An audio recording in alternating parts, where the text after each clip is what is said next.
இது தனி தீர்மானம் மட்டுமல்ல, ஒரு தனித்துவமான தீர்மானம். தனித்துவமான தீர்மானம் மட்டுமல்ல, ஒரு மகத்துவமான தீர்மானம். மகத்துவமான தீர்மானம் மட்டுமல்ல, தமிழ்நாட்டின் உரிமைகளை, தென்னிந்தியாவுடைய உரிமைகளை நிலைநாட்டக்கூடிய தீர்மானம். பொதுவாக ஒன்றிய அரசு, பாஜக அரசு முன்வைக்கின்ற எந்த சட்டமாக இருந்தாலும் அல்லது அதை கொண்டு வருகின்ற எந்த திட்டமாக இருந்தாலும் அதை புரட்சியாளர் அம்பேத்கருடைய கண்ணாடி அல்லது தந்தை பெரியாருடைய கண்ணாடி போட்டு பார்த்தால்தான் அதற்குள்ள இருக்கின்ற சதி நமக்கு புலப்படும். வெளியில் பார்த்தால் அது சாதாரணமாக தெரியும்.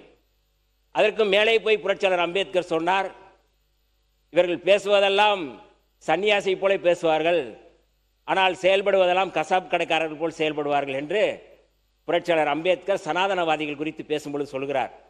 அப்படித்தான் இந்த தீர்மானத்தை அல்லது இந்த மசோதாவை பாராளுமன்றத்தில் ஏப்ரல் 16 அன்று கொண்டு வருவதற்கு முன்பு மகளிர் மசோதாவோடு சேர்த்து கொண்டு வந்து அதை எப்படியெல்லாம் அதை சதி செய்ய முடியும் என்று எங்களுடைய தலைவர் எழுச்சி தமிழர் தொல்காப்பியன் திருமாவளவன் அன்றைக்கு நாடாளுமன்றத்தில் இது குறித்து அமலப்படுத்தி இருக்கிறார்கள். இந்த தொகுதி மறுவரை மசோதா என்பது மக்கள் தொகை கட்டுப்பாட்டிலே சிறந்து விளங்கிய தென் மாநிலங்களை அவருடைய குரல்களை நசுக்கக்கூடிய வகையிலே, அதிலும் குறிப்பாக சொல்ல வேண்டும் என்று சொன்னால் அவர்கள் வெற்றியே பெற முடியாத நிலையில் இருக்கக்கூடிய தென்னிந்திய மாநிலங்களில் இருக்கக்கூடிய அந்த நாடாளுமன்ற எண்ணிக்கைகளை குறைக்கவும், அவர்கள் தொடர்ச்சியாக வெற்றி பெறக்கூடிய வட மாநிலங்களிலே நாடாளுமன்ற உறுப்பினர்கள் எண்ணிக்கையும் அதிகரிக்கக்கூடிய ஒரு சூழ்ச்சியாகத்தான் இந்த தொகுதி மறுவரையை இந்த பாஜக அரசு கொண்டு வந்து கொண்டிருக்கிறது.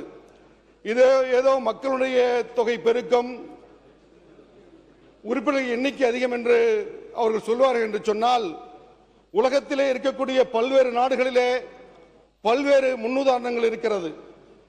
உண்மையான தேர்தல் சீரமைப்பு, மறுசீரமைப்பு என்று சொன்னால் ஜெர்மன் போன்ற நாடுகளில் இருக்கக்கூடிய விகிதாச்சார பிரதிநிதித்துவ முறை, குறிப்பாக சிறுபான்மை மக்கள், ஒடுக்கப்பட்ட மக்களுடைய குரல்களை பிரதிநிதித்துவப்படுத்தக்கூடிய வகையிலே விகிதாச்சார முறையில் தேர்தல் நடத்தப்படும் என்று சொன்னால் அதை நாம் ஏற்றுக்கொள்ளலாம்.